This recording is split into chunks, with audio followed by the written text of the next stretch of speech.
Hello everyone, तो आज के इस वीडियो में हम पढ़ेंगे ए सेक्सुअल रिप्रोडक्शन के टाइप्स। तो टोटल तुम्हारे सिलेबस में 6 टाइप्स के ए सेक्सुअल रिप्रोडक्शन को बताया गया तुम्हारे 10th क्लास के सिलेबस में। लेकिन अगर जो तुमने इससे पहले का वीडियो नहीं देखना है जिसमें हमने सेक्सुअल रिप्रोडक्शन के बारे में बताया था, ए सेक्सुअल रिप्रोडक्शन के बारे में बताया था, रिप्रोडक्शन होता क्या है उसके बारे में बताया था, तो सबसे पहले जाके वो वाला वीडियो देखो जाके। अगर वो वीडियो नहीं देखोगे तो वो वीडियो समझ में नहीं आएगा, ये वाला वीडियो लेक्चर तुमको समझ में नहीं आएगा। और चैनल पे नए हो तो जाके सब्सक्राइब करो, लाइक करो, शेयर, चैनल को सब्सक्राइब करो। चैनल का नाम है मिस्टर टीचर। तो आज के इस वीडियो में हम स्टार्ट करते हैं ए सेक्सुअल रिप्रोडक्शन टाइप। तो सबसे पहला जो तुम्हारा रिप्रोडक्शन का टाइप आता है वो आता है तुम्हारा फिजन। तो फिजन क्या होता है आइए जानते हैं डिटेल में।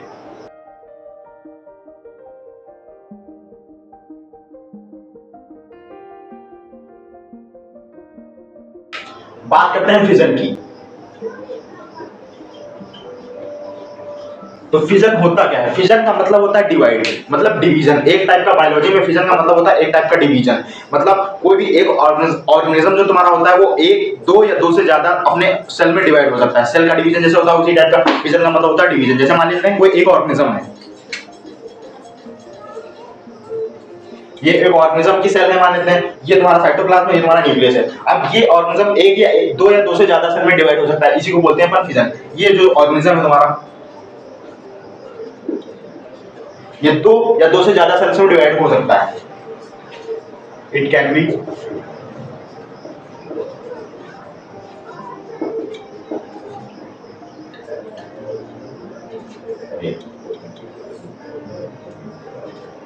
B divided to more than 2 parts।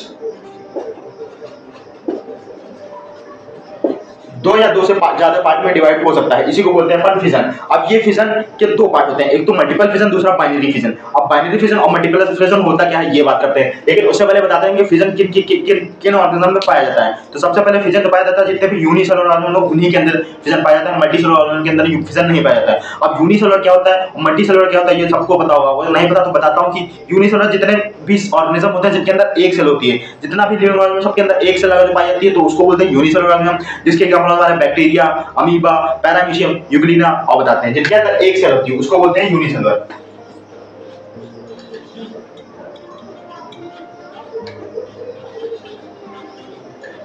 और जिनके अंदर एक से ज्यादा सेल मतलब मल्टी सेल होती है उनको बोलते हैं मल्टीसेलुलर। तो हम लोग जो होते हैं इंसान जितने भी होते हैं वो सारे कैसे होते हैं मल्टीसेलुलर होते हैं। तो अब आते हैं कि फिजन होता है।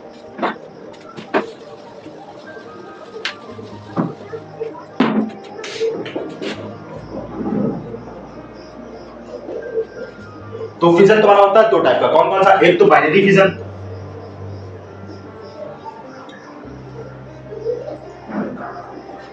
दूसरा मल्टीपल फिजन।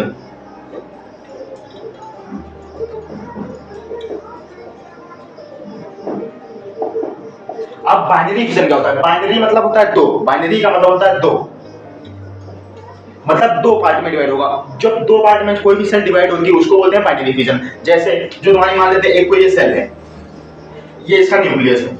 अब ये सेल अगर जो दो या दो से ज्यादा नहीं सिर्फ दो पार्ट में डिवाइड हो तो इसको बोलते हैं बाइनरी फिजन। जैसे ये सेल तुम्हारी दो इक्वल पार्ट में डिवाइड होगी, ये सेल और ये सेल, ये एक ही सेम सेल है, ये तुम्हारी इक्वल पार्ट में डिवाइड होगी, इसी को बोल देते हैं बाइनरी फिजन। ये तुम्हारे पेरेंट सेल होता है, जो भी पेरेंट सेल होती है इसको बोलते हैं पेरेंट सेल। ये जो पेरेंट सेल थी ये दो इक्वल पार्ट में डिवाइड होगी, इन दो जो सेल बनी है नई सेल इनको बोलते हैं डॉटर सेल।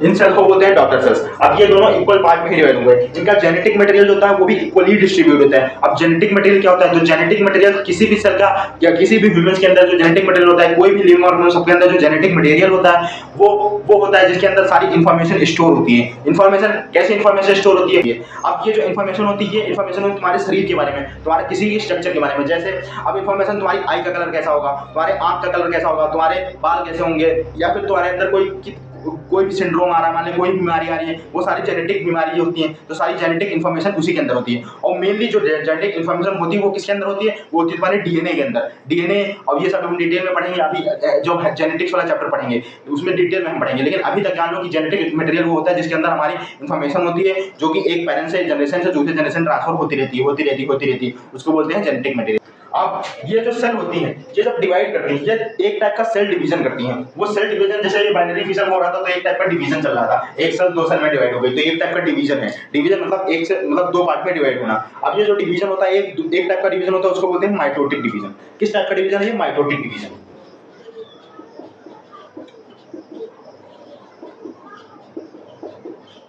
अब ये माइटोटिक डिवीजन क्या होता है? क्लास 9th में जब तुमने सेल वाला चैप्टर पढ़ा होगा तब तुमने सेल डिवीजन पढ़ा होगा थोड़ा सा।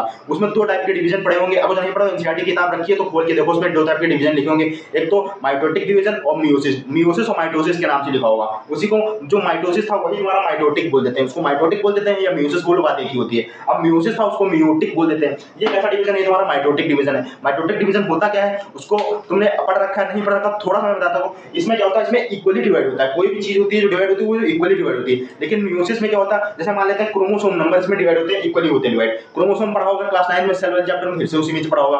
नहीं पढ़े तो जाकर पहले वो वाले चैप्टर पढ़ो जाके, तब तक तुम 10th पास हो जाओगे। ऐसे तुम कहां पास हो जाओगे? तो सबसे पहले क्रोमोसोम पढ़ो जाके। अब बात करते हैं क्रोमोसोम होता क्या है। तो क्रोमोसोम अगर जो ह्यूमंस की हम अपनी बात करें, यार ये तो यूनिसेलुलर है, लेकिन हम ह्यूमंस की बात करते हैं कि हम लोग के अंदर 46 नंबर ऑफ क्रोमोसोम होते हैं। जैसे हम लोग के अंदर होते हैं 46 number of chromosomes, number of chromosome 46 होते हैं। तो 46 इक्वली डिवाइड होते हैं, 23 पेयर में होते हैं, 23 पेयर में होते हैं।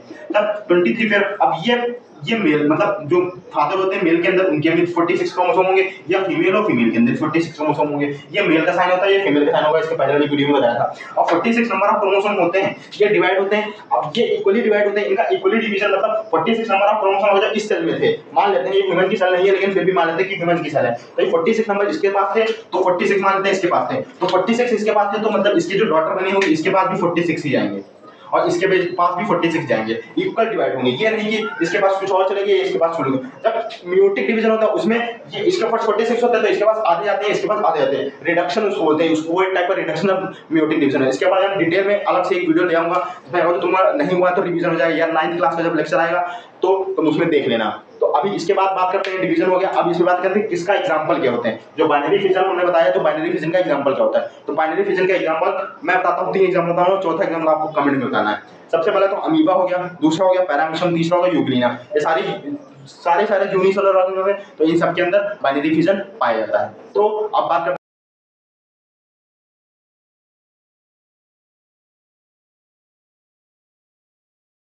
हम इसका एग्जांपल देख के बताएं कि इसका जो तुम्हारी बुक में एग्जांपल होगा वो अमीबा को लेके बनाऊंगा। बाइनरी फिजन का बात करते हैं, तो बाइनरी फिजन का एग्जांपल जो बनाऊंगा अमीबा में, अमीबा का स्ट्रक्चर बनाते हैं। ये तुम्हारा अमीबा का स्ट्रक्चर है। अमीबा की ये होता है अपना न्यूक्लियस होता है। अब ये जो अमीबा का स्ट्रक्चर है इसमें हम बनाते हैं, ये किसका स्ट्रक्चर है? अमीबा का। अब इसके अंदर कराएंगे अपन बाइनरी फिजन। बाइनरी फिजन क्या होगा? अब ये सेल क्या करेगी, इसके अंदर का सबसे पहले तो न्यूक्लियस डिवाइड होगा। न्यूक्लियस जब बाइनरी फिजन होता है तो दो प्रोसेस होते हैं उसमें, पहले तो कैरियोकाइनेसिस होता है, दूसरा साइटोकाइनेसिस होता है। अब जो कैरियोकाइनेसिस है इसमें सबसे पहले क्या होगा? न्यूक्लियस डिवाइड होगा। कैरियो का मतलब होता है न्यूक्लियस और काइनेसिस का मतलब होता है डिवीजन। तो पहले सबसे न्यूक्लियस डिवाइड होगा, तो इसके क्या होगा? इलोंगेशन होगा। सबसे पहले तो न्यूक्लियस बड़ा होना स्टार्ट करेगा, मतलब अपने दूर से सेपरेट होना स्टार्ट होगा, इलोंगेशन मतलब डिवाइड करना स्टार्ट कर देगा। देखते हैं, तो ये जो न्यूक्लियस तुम्हारा था, ये जो तुम्हारा न्यूक्लियस था ये इलोंगेट होने लगा, मतलब न्यूक्लियस डिवाइड करना स्टार्ट कर दिया। और साथ ही में तुम्हारा ये प्रोसेस ये हो रहा तुम्हारा इलोंगेशन।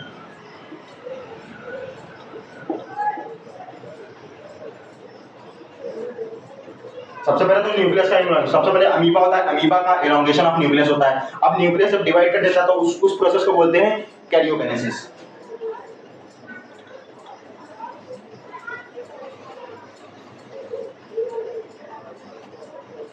ये न्यूक्लियस डिवाइड हो गया, साथ ही में ये जो चीजें स्टार्ट होने लगी ये साइटोकाइनेसिस। साइटोप्लाज्म जो तुम्हारा होता है, साइटोप्लाज्म किसी भी सेल का साइटोप्लाज्म वो डिवाइड होने लगता है, उस प्रोसेस को बोल देते हैं साइटोप्लाज्म। अब ये जो हमारा न्यूक्लियस हो गया डिवाइड, तो यहाँ पे हमारी कैरियोकाइनेसिस जो हो गई वो कंप्लीट हो गई। कैरियोकाइनेसिस जो है वो कंप्लीट हो गई।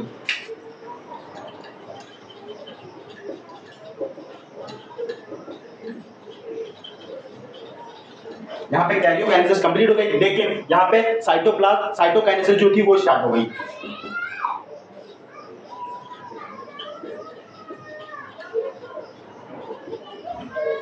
अब ये जो साइटोकाइनेसिस थी ये तुम्हारी स्टार्ट हो गई। तो जो पूरा बाइनरी फिजन था इसमें 2 प्रोसेस थे, एक तो तुम्हारा कैरियोकाइनेसिस था, दूसरा साइटोकाइनेसिस था। सबसे पहले क्या होता है, डीएनए का जो तुम्हारा डीएनए होता है वो डिवाइड करना स्टार्ट करता है, जो तुम्हारा न्यूक्लियस होता है वो डिवाइड कर देता है, उसको बोलते हैं अपन कैरियोकाइनेसिस।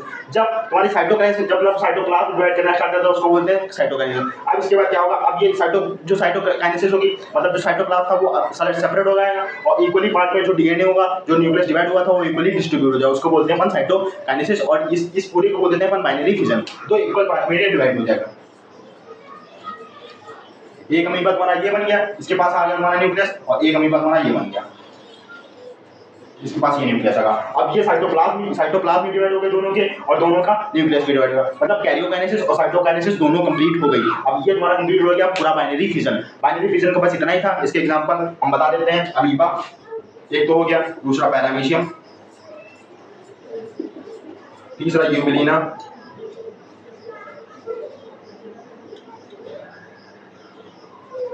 तो ये हमने देख लिए हैं बाइनरी फिजन के एग्जांपल। तो अब हम स्टार्ट करते हैं मल्टीपल फिजन के, लेकिन उससे पहले हम थोड़ा सा रिवीजन कर लेते हैं कि सबसे पहले हमने क्या पढ़ा। सबसे पहले हमने पढ़ा फिजन, उसके बाद हमने पढ़ा फिजन क्या हो, फिजन के कितने टाइप होते हैं। तो हमने 2 टाइप पढ़े, बाइनरी फिजन और मल्टीपल फिजन। बाइनरी फिजन में हमने जाना जेनेटिक्स मटेरियल किस में डिवाइड होता है, कितनी पार्ट में डिवाइड होता है। बाइनरी फिजन में हमने एग्जांपल इसके सारे देख लिए। बाइनरी फिजन का एग्जांपल अमीबा का कैसा क्या होता है, 2 प्रोसेस होते हैं जिसमें कैरियोकाइनेसिस और साइटोकाइनेसिस होती है, वो देख लिए। अब बात करते हैं मल्टीपल फिजन की। तो मल्टीपल फिजन स्टार्ट करते हैं।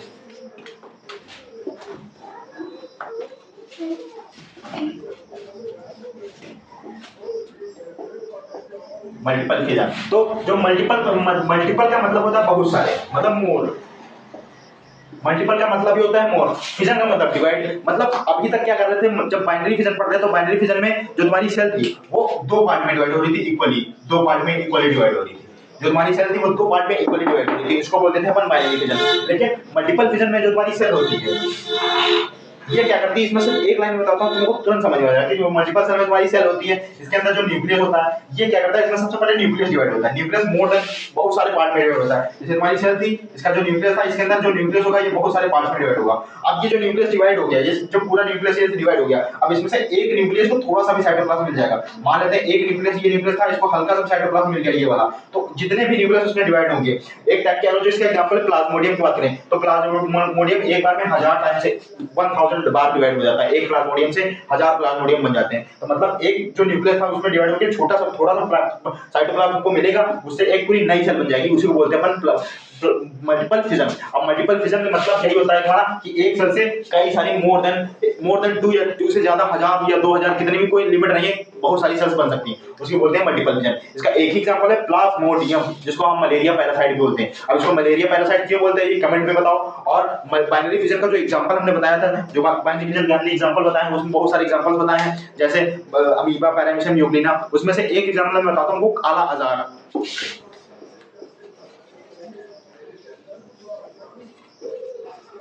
काला अजार, ये काला अजार एक बाइनरी फिजन का एग्जांपल है। इसका तुमको इंग्लिश में मीनिंग बता दी कि इसके इंग्लिश मीनिंग इसको क्या होते हैं, इसको इंग्लिश में क्या बोलते हैं काला अजार को। तो आज के वीडियो में इतना ही रखते हैं। इसके बाद अगले टॉपिक में हम पढ़ेंगे बटिंग क्या होता है, रीजनरेशन क्या होता है, वेजिटेटिव प्रोपगेशन क्या होता है। इसके जो 6 पार्ट बचे हैं, अभी तो हमने एक कंप्लीट किया, अभी इसके 5 पार्ट बचे हैं, वो 5 पार्ट आगे वीडियो में कंप्लीट करेंगे। तब के लिए चैनल को सब्सक्राइब करो, लाइक करो, कमेंट करो, शेयर करो। जितने भी 10th क्लास में बच्चे हैं उनको सबको शेयर कर दो। और ये तुम्हारे रिवीजन करने के लिए जिन्होंने रिवीजन नहीं किया उसको रिवीजन करने में हेल्प करेगा। और इसके नोट्स बनाओ, इसके पीडीएफ नोट्स तुमको टेलीग्राम के चैनल लिंक डिस्क्रिप्शन में उसमें मिल जाएगा।